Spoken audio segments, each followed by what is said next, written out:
ہم اس طرح سوچیں تو خدا ہمیں کبھی معاف نہ کرے۔ ہم ذرا اس حدیث کو سنا رہے ہیں، اس پر توجہ کے ساتھ سماعت فرمائیے گا۔ حدیث نمبر 2025 صحیح بخاری جلد 7 اور کتاب الاحکام میں، اور یہ باب ہے، باب ما یکرہ من الحرص علی الامارہ۔ حدثنا احمد بن یونس حدثنا ابن ابی ذئب عن سعید المقبری عن ابی ہریرہ عن النبی صلی اللہ علیہ وآلہ وسلم قال، ابھی حضرت ابو ہریرہ کی حدیث ہے، قال کہ حضور نے فرمایا، انکم ستحرسون علی الامارہ، تم عنقریب حکومت اور عمارت کا لالچ کرو گے، حرص کرو گے، حریص بن جاؤ گے، اور انجام کیا ہے؟ وَسَتَكُونُ نَدَامَةً يَوْمَ الْقِيَامَةِ، قیامت کے دن تمہیں صرف اور صرف پشیمانی اور ندامت ملے گی۔ فَنِعْمَ الْمُرْضِعَةُ وَبِئْسَتِ الْفَاطِمَةِ، کتنا ہی اچھا ہے اس دودھ پلانے والی کا وہ وقت کہ جب وہ بچے کو دودھ پلا رہی ہوتی ہے، لیکن جب بچے کو دودھ چھڑانے کی نوبت آتی ہے تو اس کو اتنی ہی اسے تکلیف پہنچتی ہے۔ یعنی ہمارے آقا اور مولا سرکار دو عالم صلی اللہ علیہ وآلہ وسلم نے اس کنایے اور استعارے سے ایک بات ثابت کی کہ جب حکومت کر رہے ہوتے ہیں نا تو بڑا مزہ آتا ہے، آپ کو لوگوں کی واہ ملتی ہیں، لوگ تعریفیں کرتے ہیں، آپ کو امیر کہہ کے پکارتے ہیں، اور نہ جانے کیسے کیسے القاب جو دوسروں کے تھے ان کو لے کر کے آپ سے وابستہ کر دیتے ہیں، بڑا مزہ آتا ہے۔ لیکن جب قیامت آئے گی نا تو ندامت اور پشیمانی کے سوا کچھ بھی تمہیں نہیں ملنے والا۔ اب یہاں پر یہ بعد والی بات نہیں ہے، فرمایا کہ ستحرسو، تحرسو کا مطلب عنقریب، بہت جلد۔ یہ سین ہے نا، یہ سین اور صوفہ جو ہمارے اہل سنت کے علماء ہیں اور اہل علم ہیں، وہ کم از کم صرف و نحو سے یقیناً واقف ہوں گے، وہ جانتے ہیں کہ یہ جو سین اور صوفہ ہے وہ کسی فعل پر آتا ہے تو اس کا کیا مطلب ہے؟ اس کا مطلب ہے عنقریب، جلد ہی۔ اب ذرا ترجمہ دیکھیے، حضرت ابو ہریرہ رضی اللہ عنہ سے روایت ہے کہ انہوں نے حضرت صلی اللہ علیہ وآلہ وسلم سے روایت کی، آپ نے فرمایا صلی اللہ علیہ وآلہ وسلم، تم لوگ قریب میں، دیکھیں ترجمے میں اس میں خیانت نہیں ہوئی ہے، شاباشی ہم دیں گے، بہت جلد قریب میں حکومت اور سرداری کی حرص کرو گے، اور قیامت کے دن تم کو اس کی وجہ سے ندامت اور شرمندگی اٹھانی پڑے گی، شرمندگی ہوگی۔ اور حکومت اور سرداری ایک انا کی طرح ہے، یعنی اس عورت کی طرح ہے کہ جو دودھ پلاتی ہے، دودھ پلاتے وقت تو مزہ ہے، اور دودھ چھٹتے وقت تکلیف ہی تکلیف ہے۔ یہ حدیث ہے، آپ دیکھ سکتے ہیں، اسی طرح کی ملتی جھلتی حدیث ہے، اور اس میں ایک اور حقیقت کو بھی حضور نے واضح کر دیا ہے۔ یہ علی اور انصار سے مخاطب ہو کر حضور نے فرمایا ہے، حضور نے ان سے خطاب فرمایا کہ ایک طرف سے ان کو بلا کر کے بتا دیا جو حرص رکھتے ہیں کہ تم عنقریب عمارت اور حکومت کی حرص رکھو گے، حرص کرو گے، نتیجے میں تمہیں ندامت ملے گی۔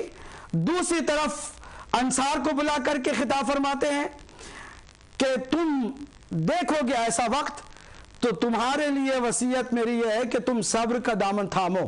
اب یہ جو بار بار پوچھتے ہیں کہ اگر علی کا حق تھا تو علی نے کیوں تلوار نہیں اٹھا لی، ذرا سوچنے کی ضرورت ہے۔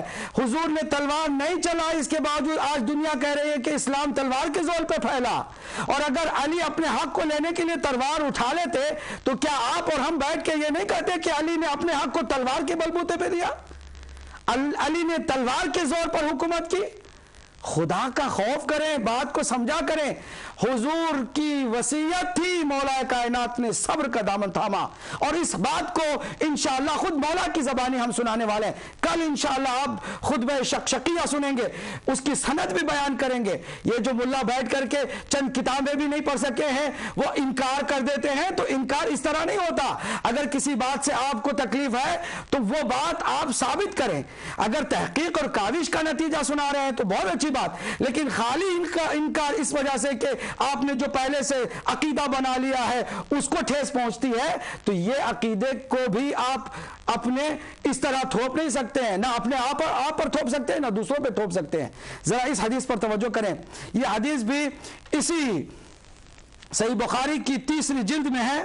وہی آپ کو میں دوبارہ دکھاتا ہوں تاکہ پیج میں کوئی کتاب کے پہچاننے میں آپ کو کوئی دشواری نہ ہو. صفحہ نمبر 868 کتاب ہے کتاب الفتن. اللہ اکبر، نام کا خود آپ کو بہت بڑا پیغام نام سے مل رہا ہے. کتاب الفتن یعنی فتنوں کی یہ کتاب، جو حضور کے بعد فتنے جو ہونے والے ہیں اس کے بارے میں. اب ذرا دیکھیں حدیث، یہاں پر بھی دیر نہیں کوئی کہے کہ نہیں وہ بنی امیہ کے شاید بارے میں کہا تھا کہ بہت میرے بعد جو ہے وہ غلط لوگ آ جائیں گے، خلافت کریں گے اور وہ ان کو ہرس ہوگی، طمع ہوگی، تو تم لوگ صبر کرنا. نہیں، جہاں بنی امیہ آ جائے اور اس کا جو سب سے خطرناک موڑ آ جائے، یزید جیسا فرد آ جائے، تو وہاں صبر نہیں ہے، قیام ہے. حسین نے قیام کیا ہے، حسین نے مقابلہ کیا ہے. لہٰذا کوئی بنی امیہ کی حکومت پر نہ تھوپے. یہاں جو سین آیا ہے یعنی بہت جلد، ان قریب، بہت جلد، یعنی میری رحلت کے فوراً بعد. ذرا دیکھیے، سترون بعدی، اللہ اکبر، حضور کی یہ حدیث، سترون بعدی امورا تنکرونہا. انصار سے خطاب ہے، خود ترجمہ بتا رہا ہے.